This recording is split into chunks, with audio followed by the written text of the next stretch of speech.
My name is JB, and I am the healer for Method NA. And this weekend we will be competing in the upcoming global finals for the MDI. They were doing a live Q&A to discuss the MDI and related topics. So I'll be taking questions from chat and just kind of filling you guys in on what we'll be doing this upcoming weekend, and we'll be focusing on tournament related questions. Biggest challenge I anticipate for my team, probably just the like not being at home. You know, I think that's probably the biggest challenge for any tournament. You're playing in a new place. You're playing on, like, we'll be bringing our mice, our keyboards, mouse pads, so the peripherals will be the same, but you know, you'll be sitting at a new computer. Here in the comfort of my room, I know what temperature is going to be. I know what sounds to expect, whatnot. In the tournament, there's going to be, you know, it might be 60 degrees in the room. It might be freezing. It might be really hot. The noise will be different. They want us to wear earbuds that actually have sound. Like, we'll get our sound from the earbuds, but then we have to wear headphones over the earbuds so that we're not able to, like, listen to anything else. The only thing we're supposed to be able to hear is each other talking. So the sound will be a little different, and then just who knows what the lighting will be like, and obviously just the pressure of being live will be different and unique. You know, we've done tournament games before, but we've never done them like at a LAN. So that'll be, I think, probably the biggest hurdle for us, is just getting comfortable, or as comfortable as we can in that space. Do I think key levels should have been higher for all phases of the MDI? I kind of like where they're at in globals. Certainly, I think time trials could have benefited from having higher key levels.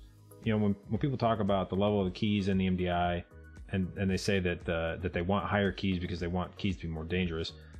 You know, the reason for that the keys are set lower in the MDI is that Blizzard doesn't want the games to turn into a wipe fest. Which, you know, if you were throwing teams into 26s, 27s, there's a very real chance that teams could just hit a boss that they just keep wiping on, and nobody wants to watch that. Nobody wants to watch two teams just die over and over and over.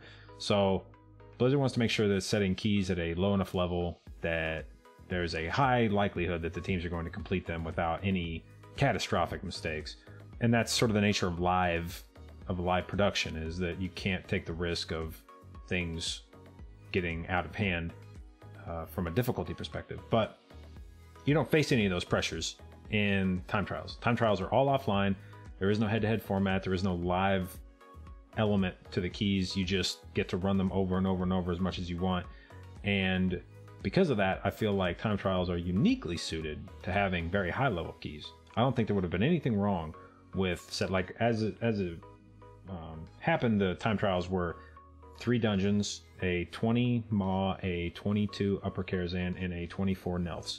And I think you could have done a 25 Maw, a 26 Upper, and a 27 Nelths, and let teams run those for a week over and over and over again and submit their best times. If you're a good team, you will be able to do a 25 Maw, a 26 Upper, and a 27 Nelths. And then the question is, who could do those difficult keys the fastest? Because you saw a lot of really cheesy comps and really cheesy strategies that you would never see on live when teams were given a level 20 Maw or a level 22 Upper. Most, like, all of the top times in 22 Upper were 4 DPS, and you would never see that on live. But if you'd have put everyone in a 26 Upper, now everyone has to bring a healer, and if you wipe, so be it. It wasn't live head-to-head thing. You just wipe and you start to key over, and you keep doing it over and over and over all week till you get the times you want. I liked the time trial format. I just thought that definitely could have stood to have the keys bumped up significantly. And then if you want to drop back to lower keys in the head-to-head rounds, that's okay. I understand that. But time trials, I think, could have really benefited from higher key levels.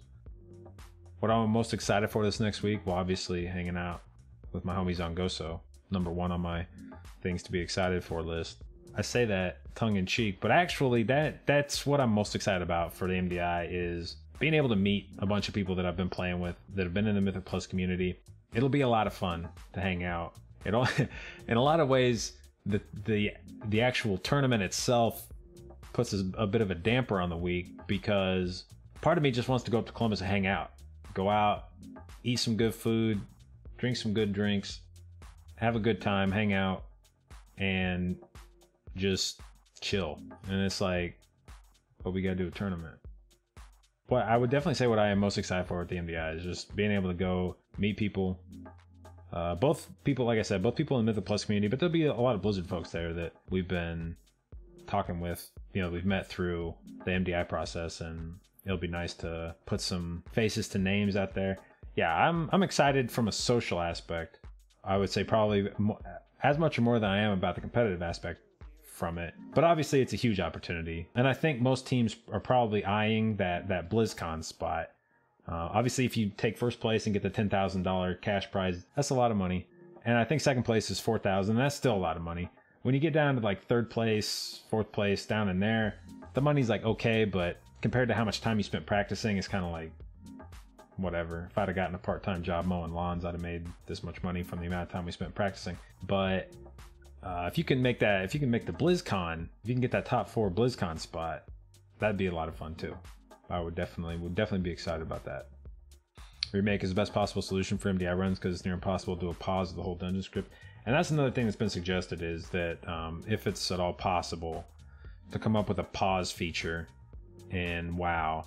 The obvious example that people bring up is Elisande, that she had a thing on her, she had a mechanic on her fight that caused everyone to become immobile and lock all of your cooldowns at whatever they're at that point. People were kind of pointing to that fight and saying, if you can do that, but for a whole dungeon, that would be great for these types of runs, where if someone DCs, you just punch the pause button, everyone stops what they're doing, and you wait till the person is able to reconnect. And if that type of functionality was ever added to the game, certainly it would solve a lot of problems, but I'm not sure how feasible or realistic it is to introduce something like that on a wide scale that could be used for the MDI. Do I think there are any unfair dungeon affix combos that Blizzard has set up? Oh, let's see. Certainly a candidate for that would be the very first dungeon that everyone would be playing. We have gotten Bolstering Sanguine, and that has the potential for some real head slapper moments. Anytime you get Raging on a fortified key, things get a little scary. But so far, nothing that's really stuck out as just being like, wow, this is incredibly frustrating. Although I will say in the last, in the regionals, putting explosive on fortified seat was about as dirty an affix, like a tournament affix combination, as I could envision. That one was incredibly frustrating. What's my favorite thing about Mythic Plus dungeons? Really, the thing that has drawn me to Mythic Plus dungeons, made me like them so much more than raiding, is as a healer, 5-man content. I love 5-man content because I'm the only healer. All of the healing responsibility falls on my shoulders, unless you have a blood DK in the group, and then all the healing responsibility falls on his shoulders. In a raid, it's easy to feel like you get lost in the healing scrum, that your actions don't directly lead to someone living or dying. Whereas in a 5-man, it's like if somebody died, I pretty much always feel responsible for that. Unless they just did something really stupid where they stood in something that was a one-shot mechanic and I had nothing to do with it. If there was any chance in the world that I had to heal that person and they die, then part of me's like, man, I could have stopped that from happening. And I like that. Planning to push any more on live after MDI or just focus on beta? Probably focus on beta. I'm sure if there's a good push week, we'll do some keys on live, but you can pretty much bet that any tyrannical week, we will be on beta. Even if there's some fortified weeks, if it's like explosive or bolstering or something like that, we'll probably still be on beta. So yeah, there's it's a pretty short window for the amount of time before BFA releases for us to get in there and really, we were expecting Mythic Plus to be out on beta long ago and have plenty of time to practice up for it, but I think we've now got what, like 2 months, less than 2 months to practice, and I don't really want to touch it till MDI is over. So earliest I get started is basically the end of June. So we got about 6 weeks probably to figure out these dungeons and have an idea of what we're doing going into the expansion. Biggest tips for aspiring key pushers, just getting organized groups. You know, that's really where I was actually just thinking about that today, where my sort of Mythic Plus career began, was the day that I started running with Shakib, when we met each other in the Looking for Group tool. Like, a lot of people don't think that it could be that simple. Like, we get asked a lot, you know, Shaq and I, how'd you guys meet? And it's like, looking for group tool. He was looking for a healer one day. I was looking through the tool and saw that his group was looking for it. He was a high eye level tank, and I was like, let's give it a shot. And we played together and clicked, and added each other to friends list and started playing more and more together. And really that day, you know, I go back and look at that day, and it's like that is the day that all of this began. Like when we started getting serious about, you know, let's get some strats, let's get a team together, let's see how far we can push ourselves.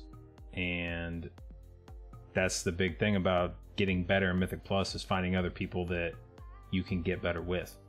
And until you do that, you're kind of limited. So definitely I would say find yourself a crew of like-minded people. They don't necessarily have to be great players, just guys that want to play a lot with you and that you can develop strategies with, you can communicate with, and you will improve dramatically from that. Your keys will improve dramatically from that. Anyway, thank you for tuning in to my first live Q&A. The team will be traveling to Columbus on Tuesday for the MDI tournament, which will be starting this coming Friday. The 22nd will be Friday, Saturday, and Sunday. And it will be streamed here on Twitch on the Warcraft channel. So definitely tune into that.